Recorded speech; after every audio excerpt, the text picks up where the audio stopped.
Well, thank you all for being here. The purpose of this press conference was to discuss the fact that we are filing our brief today in the Ten Commandments litigation that was filed against the state law. And what we wanted to do, it was to bring everybody together to illustrate something that will be in our brief. So each one of these posters illustrates something that we believe represents a constitutional application of the law. So as we explain in the brief, the lawsuit is premature, and the plaintiffs cannot prove that they have any actual injury. That's because they don't allege to have seen any displays yet, and they certainly can't allege that they have seen any display of the Ten Commandments that violates their constitutional rights. No defendant has actually posted the Ten Commandments on a classroom wall. Because this lawsuit is all based on hypothetical facts, the court can't decide the case yet. So we've asked the court to dismiss the case on that basis in our brief. If you'd like a copy of the brief, it will be filed later today, and it'll be posted on our website, so you'll be able to get a copy of the brief. The court doesn't need to reach the merits of this case. But as we've explained in the brief, if the court does reach the merits, the plaintiffs have to show that every application of this law is unconstitutional. They cannot meet that burden. In our brief, we illustrate that there are countless ways to constitutionally comply with the law. Every one of these posters illustrates at least some ways that you could constitutionally comply with the law. This is one of my personal favorites. I also like the one that refers to Chief Justice Marshall. I think that this one, with regard to the House of Representatives, talks about where it is situated, where these images of Moses are illustrated in the chamber, where the Speaker of the House actually looks up at them every time he holds the gavel or she holds the gavel when they have a stand-in. So I think the one with Martin Luther King and the legal nonprofits one, another one of my personal favorites that illustrates how legal nonprofits have litigated on this issue and what the litigation has focused on. So these are teachable moments that we can illustrate through these posters, and they all show a constitutional way to apply the law. And I don't know if anybody noticed this when you came in, but this poster is the actual legally required size. So it's not very big. These are all blown up, and certainly they could be posted this large and produced this large. The law doesn't prohibit that, but this is the legal size.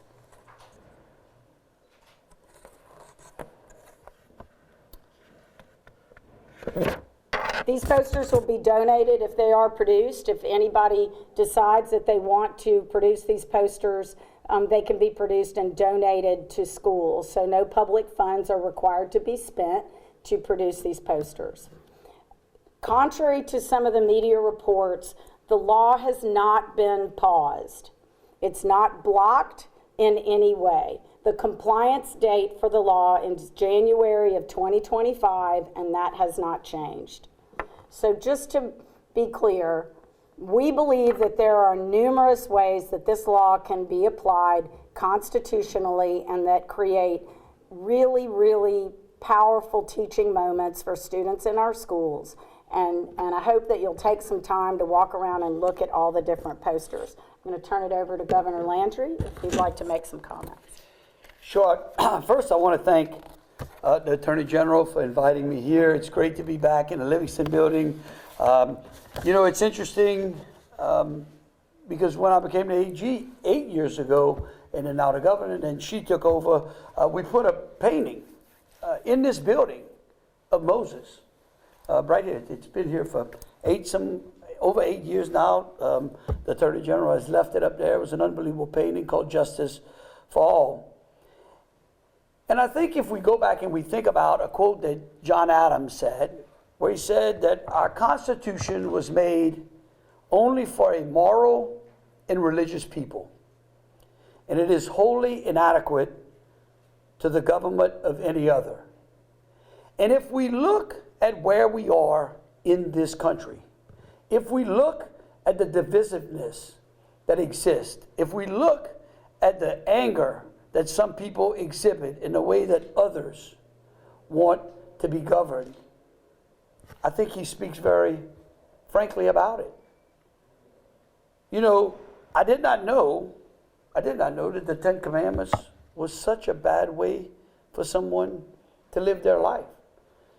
And I believe that the legislature was only following the will of the people of the state. Because when you look at the sheer votes that were cast in the support of this bill, it was done in a bipartisan support. So let me again repeat this, that the people of Louisiana in a bipartisan measure spoke through this bill. I also believe that the people of this state back in last year envisioned exactly what we are standing here to do. They elected the Attorney General and placed their confidence in Liz Muriel firmly because they believed that she was the right person to be able to defend their liberties, their constitutional rights, and their way of life. As she spoke about, Moses has always been the original lawgiver.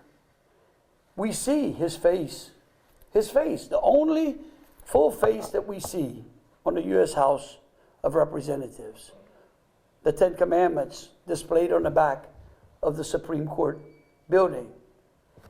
Every morning that the United States House opens up for business, it opens up in a prayer.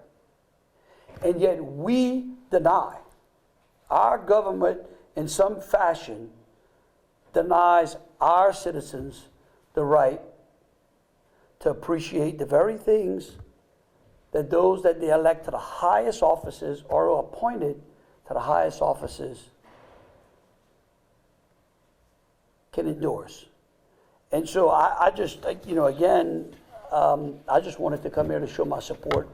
I can tell you that the Attorney General has the full support of the governor's office, the full support of the legislature as we make our way through implementing this law. And I also believe that those school districts that heed the advice and counsel of the Attorney General, I feel that we will be absolutely successful in upholding this law. And with that, I'll turn it back over to the Attorney General.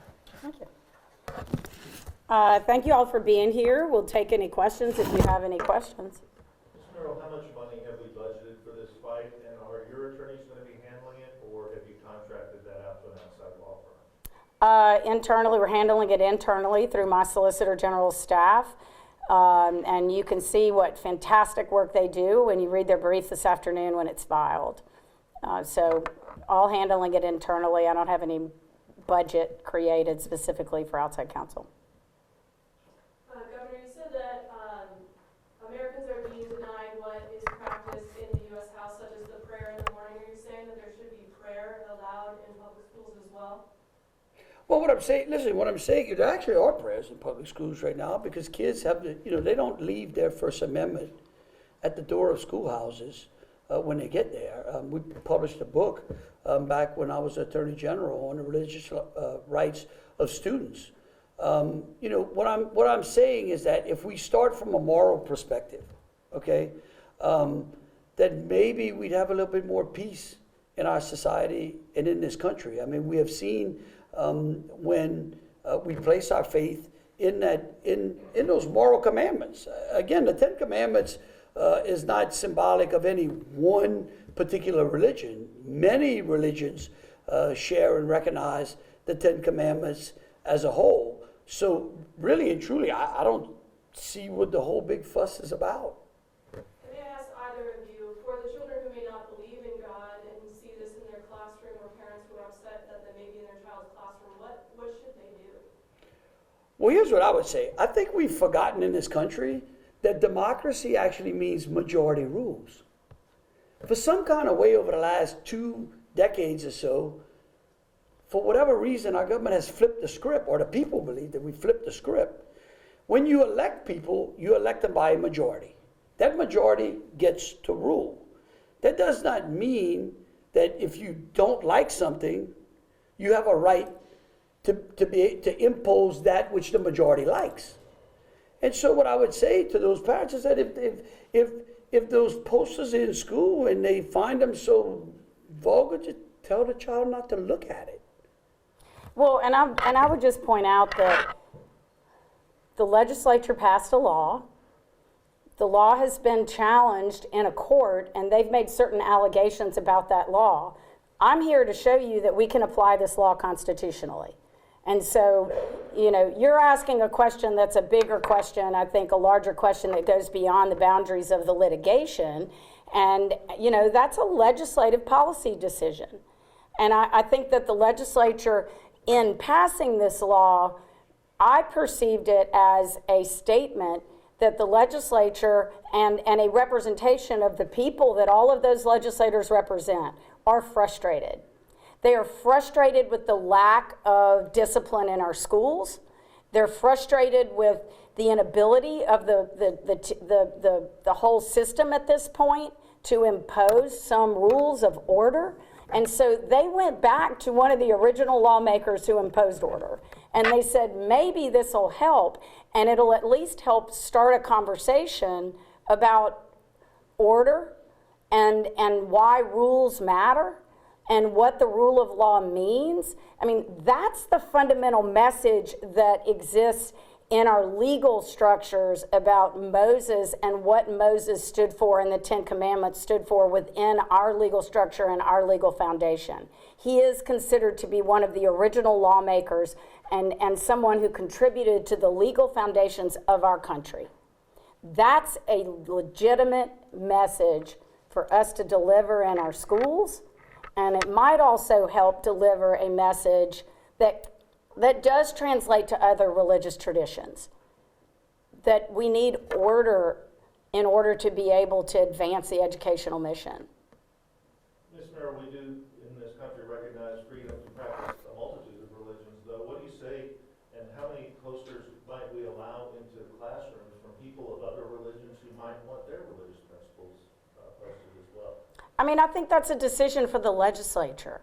My job is to illustrate that this law can be applied constitutionally, and I'm dealing with the legislature, the law that the legislature wrote.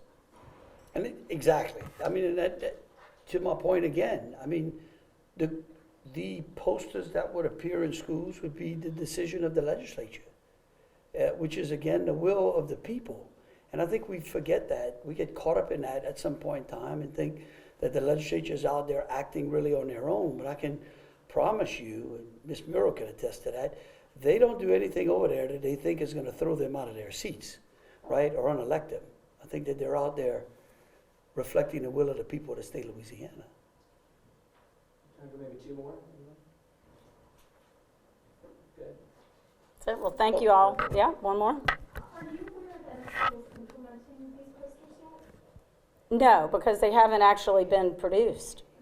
Okay. And when it comes to donations, what happens if there's not enough donations made to supply the posters?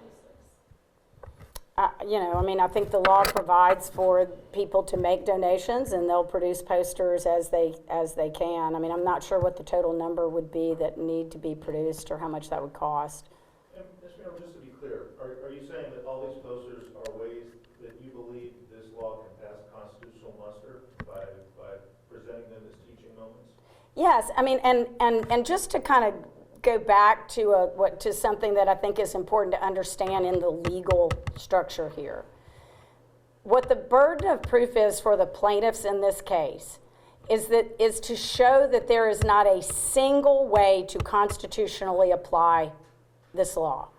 That's what a facial challenge to a law is. It is a challenge that says there is no possible constitutional application of this law. All of these posters, whether somebody picks one or doesn't pick one, illustrate that there are constitutional ways to apply this law. And so I think on that basis alone, on the merits, their claim fails. So, you know, if somebody proceeds with a poster that looks different than the ones that we've drafted, that might be a different question, and we'd have to look at whether I think it constitutionally would comply or not. But there are a lot of ways that you can, and I think that's the point that we want to make. There was, you know, this explosion horror when the governor signed the law. And in fact, I think that was a great overreaction, and every one of these posters illustrates that. It shows how ubiquitous, how frequent the Ten Commandments comes up in our culture. And so every one of these illustrates that. This one is a quote from Ruth Bader Ginsburg. So, I think that if you look at each one of them, it just shows different ways that we can comply with the law, and that it isn't going to cause the whole Constitution to cave under the weight of this law. Does our law require it to be presented in such a fashion, or are we just calling for the Ten Commandments to be placed in classrooms? Our law it requires that it have a context statement. And I think that the context statement is important. There has been litigation. One of these posters actually illustrates some of the litigation around the Ten Commandments. I think that's another teachable moment, that if somebody wants to know why are they up, why is this poster on the wall? Well, the legislature passed a law, and then we can talk about other litigation that's occurred over other attempts to post the Ten Commandments. So there are a lot of ways that you can create teachable moments from these posters and from the law itself.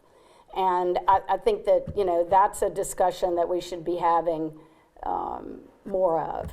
And hopefully all of these posters are going to give us an opportunity to talk about all the different ways that it can be applied constitutionally. Where's the petition being filed today? The petition, we're filing a brief today in response to the preliminary injunction motion. Where, what court? Federal Court, Middle District, John DeGravels is the judge. We will post our brief on our website. And the posters that y'all will produce, they'll look something like what y'all have, or will they be a little bit different? I'm not sure yet what the produced posters will look like. We might identify a few that are our personal favorites over here at the Department of Justice, and if that's the ones, those are the ones that are produced, that's fine. So I'm not sure. I'm not involved in the actual production of the posters. I'm involved in defending the litigation. Thank you. Thank y'all for coming.